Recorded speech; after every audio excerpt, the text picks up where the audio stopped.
Hey everyone, this is Rohit, a software engineer at PayPal, and today I'm going to talk about how you can get more interviews from product-based companies like. So let's just dive in. First, you have to be a ideal candidate. And what is an ideal candidate?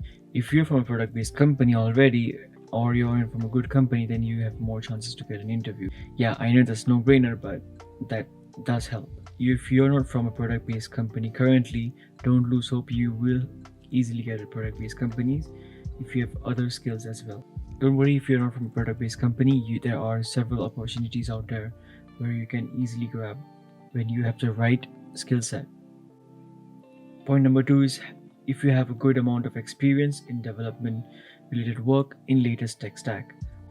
If you have worked on latest technology on AI or blockchain or certain languages that you know and there's a very less demand for that, like Perl, which is quite old, but there is still demand for this language, and there are very little developers who still code in Perl these days. There can be others as well if you're working on a product or service that have a lot of users and you have to work on a distributed environment to handle those users, then that's also a really good experience. The next point, if you're currently serving notice period, you're quite ideal to recruiters since you can join their company pretty earlier than other people who are not serving notice period. The next one is if you have really good projects. Like I said before, if you're working on a distributed environment, this can be personal or past projects or side projects as well. I have seen people showcase their side projects which are much cooler than their current work, and they can get the interview quite easily and they just showcase the side project. Next point is anything that indicates that you can pass their interview. If you have an account on Codeforces or LeetCode, CodeChef, HackerRank, these platforms you usually have coding questions, and the interview also have similar questions that are present in LeetCode or Codeforces, or at least the structure is quite similar. So if you have an account on these kind of platforms and you have solved a couple of problems on these platforms, and if you can showcase them and if you get a really good rank, so there is ranking system in Codeforces and CodeChef.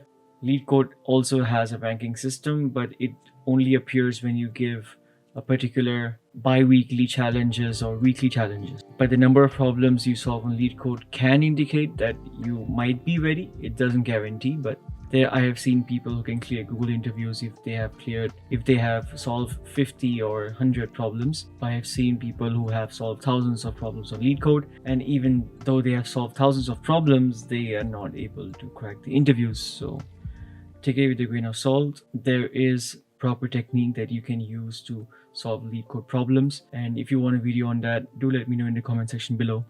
I'll make a video on that.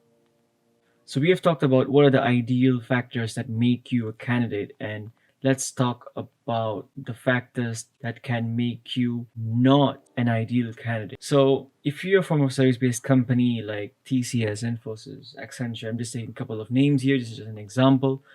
Don't take my word for it. So there are product-based divisions in these companies as well. So this is not a sure thing that if you're from service-based company, you can never get product-based company interviews. That is not the case. If you have the following above factors, which I just discussed, which makes you an ideal candidate, you can bridge the gap. Like I said in here, it's not a major problem if you have good experience or good skills to bridge this gap. Point number two is not having a good project. If you're working on a legacy code base, if you're working on a project that you really don't want to work in, or it's quite old, like you have projects in Perl, Scala, or some sort of languages that is quite old, and the industry is mostly focused on languages like Java, JavaScript, and so forth. If you're not working on those coding languages, then you might not have an edge to other candidates which have worked on the latest tech stack. But the plus point of working in legacy applications like Perl or Scala is that you don't have any competition for similar job opportunities in the futures which require you to code in those languages. So, and the third point is having a very long notice period. So if you're not serving notice period and you have 3 months of notice period, then it's going to be really tough to get an interview, because you can get interviews from companies which has 3 months of notice period, but then those are the companies that you usually want to avoid joining. and I've made another video on this about how you can tackle this problem regarding the long notice period. You can click on the top right corner. So now we have talked about the things that make you an ideal candidate and the things that don't make you an ideal candidate. So let's talk about getting the interview call. So I would like to say that there are two modes of getting an interview call. One is active mode and the second is passive mode. So let's talk about that a little bit. Let's talk about active mode. There needs to be a market demand for hiring software engineers, and as of now, 2022, there are a couple of companies that are on layoff sprees like Coinbase and hiring freeze from Facebook, but there are also other companies that have ramped up their hiring like Amazon and Google. So in a nutshell, to get an interview, you need to first identify the demand in the market, which companies is currently hiring. So one way to identify this is to use LinkedIn and simply search for hiring software engineers, something like these keywords, and click on posts. So do make sure that you also sort these posts or search for more recent posts.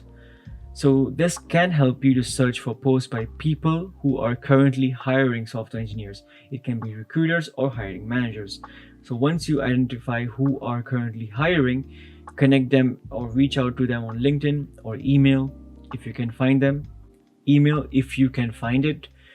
If you're not able to DM due to the connection, try to connect with them first.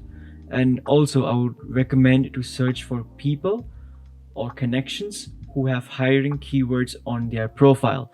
They can be tech lead or hiring managers. They are your point of entry for getting the interview. I would also recommend emailing them, as very less people do it, and try to pitch yourself in a way that it would fit your profile that they're currently looking for. So now repeat the process until you get an interview. It is simple, but it takes time. So it's much better to invest in your connections so that you have as many people as possible that you can DM. So the more connections that you have, the better. And the last thing is, you can ask your friends or family who are working in tech. There are a lot of hidden jobs. When I say hidden jobs, I mean that the jobs that hiring managers really want, and the time it takes to send their requirements to let a recruiter create a job posting takes time. So ask your friends and family if they're working in tech.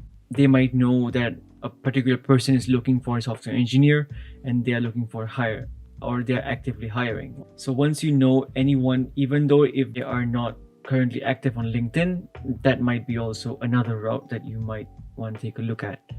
So let's talk about passive mode.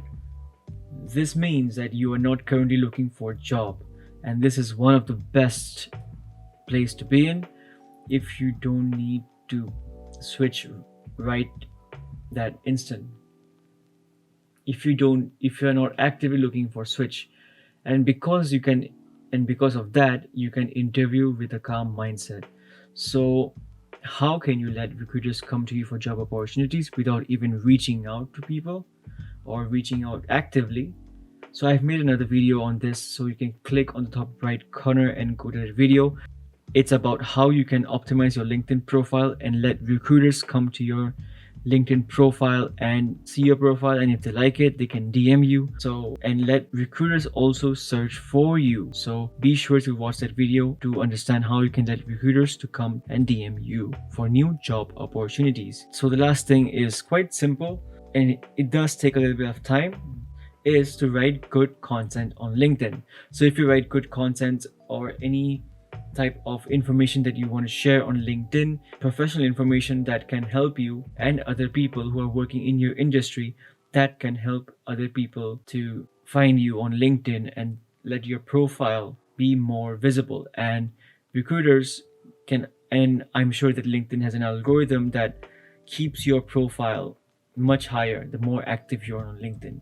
That doesn't mean that you have to be on LinkedIn every day 24/7, but just write good content, one post a day, or just schedule those contents on LinkedIn, and if using different softwares like Hootsuite.